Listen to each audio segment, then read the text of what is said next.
Zdaj pa dajem besedo gospodu Munichu, ki je tukaj z nami. Zelo prijazno, hvala, da ste se odzvali na naše povabilo. Gospod Munih ni zgodovinar, ampak je pravnik. Kot že rečeno, zdaj aktivni upokojenec, predsednik Sloška fronta Nova Gorica. Torej, osnovno šolo je končal v Mostu na Soči, nižjo gimnazijo v Tolminu in potem tam tudi učiteljišče. Kot študent je bil urednik na Tribuni. Vojsko pravi, da je odslužil v Kolašinu, kasneje je bil zaposlen na občini Tolmin in potem v Metalflexu v Tolminu kot vodja splošnih služb. Kasneje pa na raznih vodilnih mestih v Meblu, v Novi Gorici. Zadnji direktor stanovanjske zadruge in športnik, atlet, smučarski tekač, to verjetno še zdaj prakticirate, ne? No in gospod Munih nam bo predstavil dejavnost društva, zelo aktivni so, kar je seveda vse pohvale vredno. Izvolite. Hvala lepa.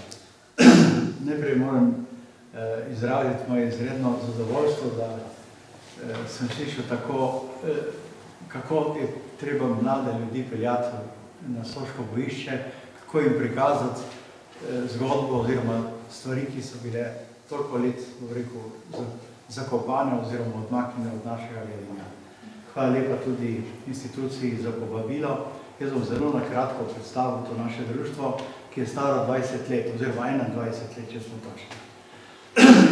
Šteje 250 članov, več kot 250 članov, več ali manj aktivnih.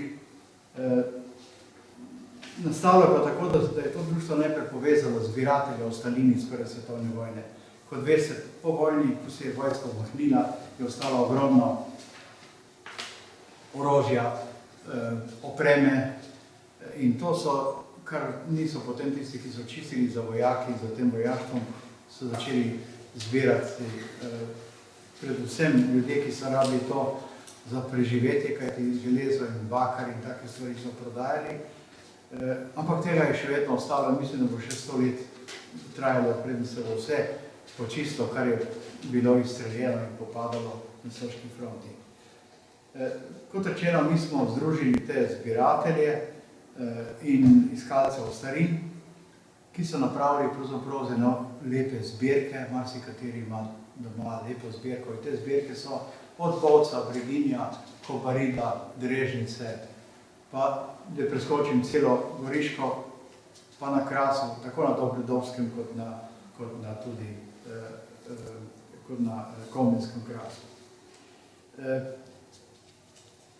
Ta povezanost je zelo koristna, kajti iz tega se je marsikaj rodilo. Med nami so ljudje, ki zbirajo pričevanja, oziroma ki so zbirali pričevanja ali pa iščejo ta pričevanja v nekih dnevnikih, v arhivih, na podstrešjih, marsikaj se najde. Med drugim, da vam povem, da je en naš član iz Črnega Vrha nad Idrijo, ko so popravljali župnišče v Črnem Vrhu, so bili tam gor delavci, ki so metali iz podstrešja marsikaj, streho so popravili, marsikaj so metali dol in on je, recimo temu, ujel kuratov, kovček s hostjo, kelihom, štolo, oljem za maziline, skratka, nekaj, kar bi sicer končalo na neki deponiji, ampak tako mimo grede. Potem mi pripravljamo razne razstave, tematske razstave. Najbolj znana tematska razstava je Srečanje iz preteklosti, ki dvakrat na leto organiziramo v Novi Gorici oziroma v Šempetru. Tam se najde veliko ostalin, veliko izmenjav, veliko publike pride čez 1000 obiskovalcev, registriramo. Potem imamo eno ponazoritveno skupino, to so fantje, možje, ki so oblečeni v uniforme Avstro-Ogrske vojske in se potem pojavljamo na raznih prireditvah, tako doma kot v tujini. Ukvarjamo se s čiščenjem kavern, naše področje je v glavnem Škaberjel in Vodice. pa Sabotin, tudi, ki je, bom rekel, delo naših rok in naših fantov. Potem imamo tudi razne vzgojne, da tako rečem, prijeme za naše člane.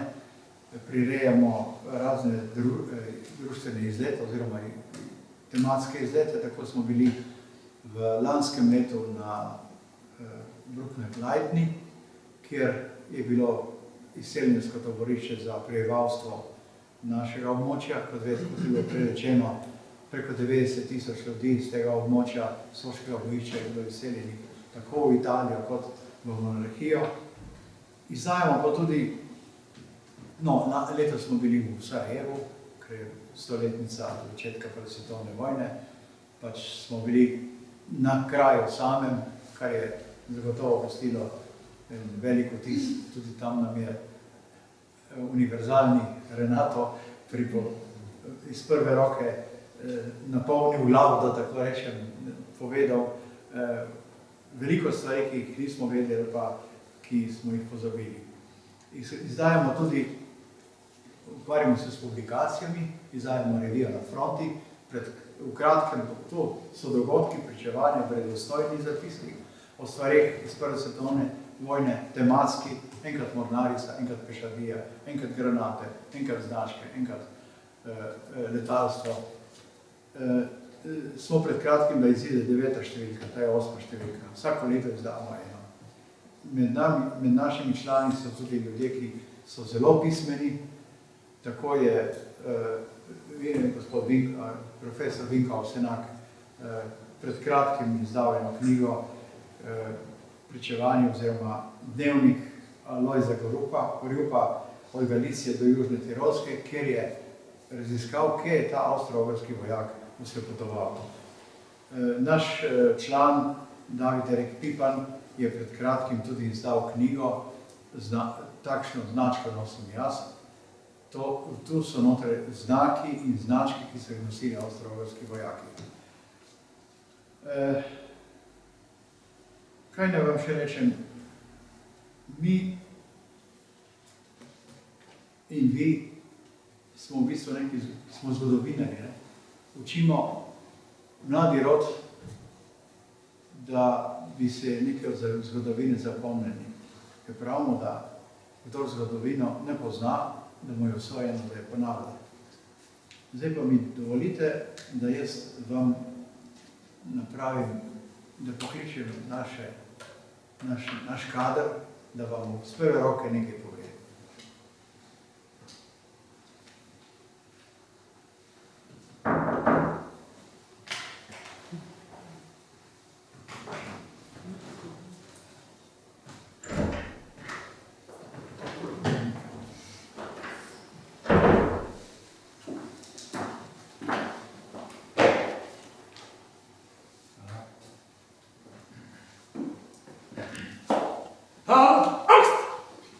To je profesor Vinko Avsenak, pa mu kar dam besedo. Zdaj pa malo bolj sprašeno. Da se ne boste strašni. Lepo pozdravljeni. Cvet slovenskih šolskih zgodovinarjev pozdravlja Vinko Avsenak, major v 2. gorskem strelskem polku iz Ljubljane. Boste verjetno vprašali, zakaj ta uprava. Kot vidite, se tudi odeva v našem društvu takšna oblačila, takšne uprave. Ne zaradi nastopaštva ali maškerade ali kaj podobnega, ampak zato, ker hočemo v teh uniformah vzgojiti spomin na naše dede in pradede, ki so se borili na bojiščih Prve svetovne vojne, umirali, krvaveli. Še posebej na Soški fronti, kjer so se dejansko hrabro in zagnano borili proti zakletemu sovražniku. Kako zaklet je bil, smo videli potem v času fašizma, med obema vojnama, ko je ta naš slovenski narod trpel pod škornjem potlačevanja in potem se je to nadaljevalo še v 2. svetovni vojni, narodosvobodilni vojni. Najprej sem rekel o drugi gorski strelski polk. To, da je to gorska enota, se vidi že na zunaj. Prva značilnost je ta ruševčev krivček, to je peresje divjega petelina. Drugi znak so planike. Bila je pa tudi obvezna oprema, recimo sončna očala za zaščito proti bleščečemu snegu. Potem so na svojih pohodih uporabljali kar debel kol, s katerim so se opirali v gorah, skakali preko potokov in tako naprej. No, ta polk je bil pretežno slovenski. Imel je naborni okoliš v Ljubljani in Trstu, sedež je bil pa v Ljubljani in je bilo v njem približno 86% Slovencev, ostalo so bili drugi narodi, kajti monarhija je premogla 12 narodov. Ustanovljen je bil leta 1901 kot 27. domobranski polk, se pravi, je spadal v domobranski del Avstro-Ogrske monarhije in je imel svojo matično kasarno v tej veliki stavbi na Roški, današnji Roški, kjer je bila to znamenito sojenje četverici. Tam je bila ta kasarna. Druga kasarna je bila v Gorici. No in potem je 1. marca 1911 so ta polk preoblikovali v gorsko enoto, ki je dobil vse te epitete, vse te značilnosti. Med samo vojno, prvo svetovno vojno, je pa 19. marca 1917 bil preimenovan v drugi gorski strelski polk, to je tak, kot sem ga že omenil. Ko se je začela vojna, je bil takoj mobiliziran. 15. avgusta je krenil vlak v Galicijo s kompletno s celim polkom in seveda takrat so vsi pričakovali, da bodo že za Božiča doma, 1. Božiča.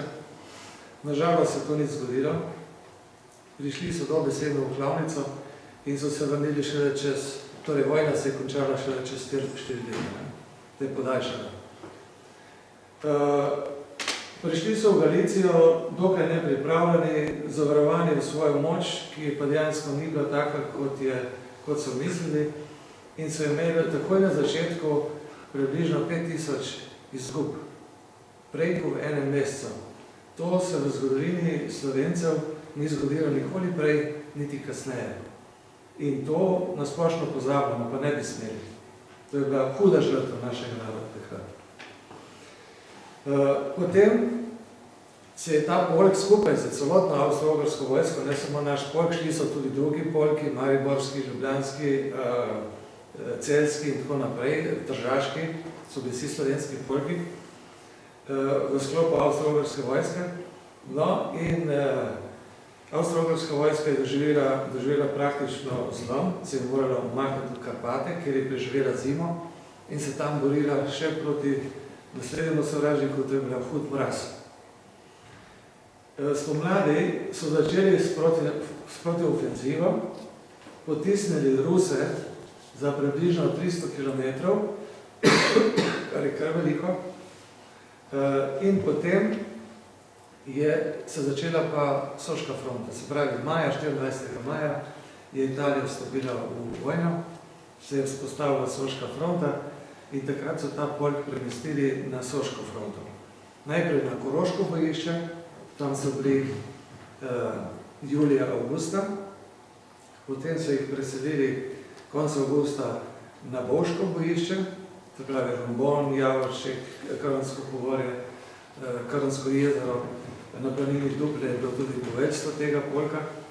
No in tam so ostali do marca 1916, ko se je na Tirolskem, so bili premeščeni na Tirolsko bojišče, ker se je tam začelo pripravljati tako imenovana kazenska ekspedicija, Strafen ekspedicion po nemško, s katero je vrhovno poveljstvo Avstro-Ogrske skušala iz Tirolskih gora odrezati italijanske sile na Soči s prodorom iz Tirolskih gora do Jadranskega morja, tam nekje prej pri Benetkah. Torej, problem je bil v tem, da po začetnih uspehih so morali odnehati s to ekspedicijo, ker se je takrat začela pa v Rusiji znamenita ofenziva generala Brusilova, ruska, in so potem morali to ustaviti, premestiti spet v Galicijo večino teh enot in med njimi je bil spet ta naš polk, ki je bil tam ves julij in avgust 1916. Potem je pa po prenehanju te ofenzive šel spet nazaj. So ga premestili na Kras, na Kraško bojišče, kjer je preživel 8., 9. in 10. ofenzivo. Na različnih krajih, Hudi Loki, tam nekje centralno področje. Potem v 10. ofenzivi, ki je bila huda, je bil razporejen od levega brega Vipave pobočje Fajtega hriba. V 11. ofenzivi, ki je bila najbolj krvava, je pa v enem tednu se boril na Škabljeru, to je ta znamenita krvava pota nad Gorico, kjer je v enem tednu zgubil 30 častnikov in 1173 vojakov. V enem tednu. Tam je bila močna koncentracija italijanskega topništva, nikoli to prej v zgodovini in tudi sicer poročajo, potrjujejo avstrijski arhivi, da se je ta boj, ki se je bil na Škabljeru, da je bil najhujši boj v zgodovini Avstro-Ogrske armade. Čeprav je bilo tudi druge hudo. No, potem Italijanom ni uspel ta preboj preko Škabljera, ker oni so imeli poglavitni namen čim prej priti do Trsta, v Trsta do Ljubljane, do trbovinskih premolovnikov in tako naprej, ampak je bil ta Škabljer močan steber in so vedeli, da brez tega ne bojo mora napredovati. Ne? Zato je tudi toliko bilo koncentracije in topništva in vojaštva in tako naprej. In ni uspelo, no in potem je Avstro-Ogrska armada skupaj z Nemško organizirala ta znameniti preboj pri Kobaridu, ker so vedeli, da še ene ofenzive italijanske ne bi preživeli. No, in so uspeli, to tudi rečemo z drugimi besedami, čudež pri Kobaridu, verjetno ste slišali,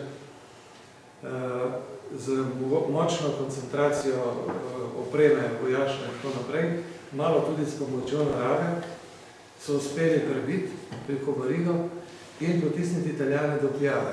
Ta polk je seveda zasledoval te italijanske tuline in je bil potem na Pjavi.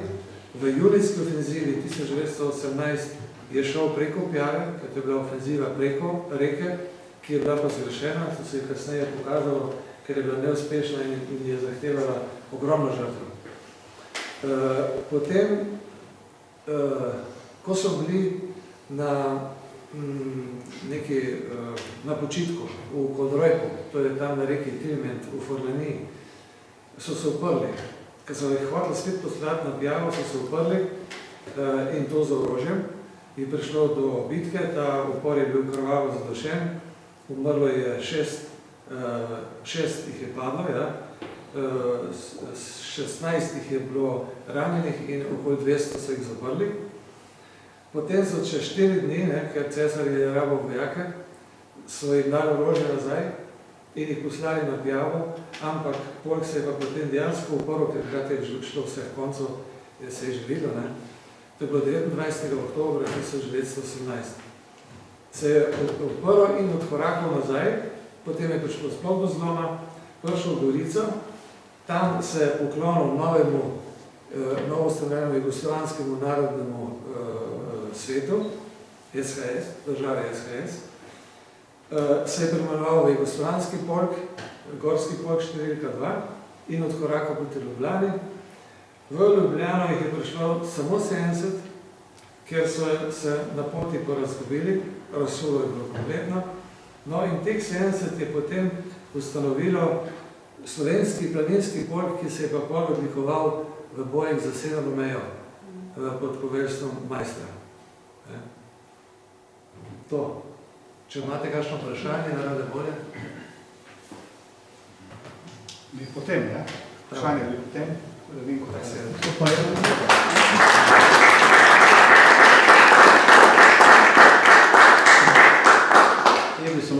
dodal, da po končanem tem panelu si lahko ogledate te knjige in te revije.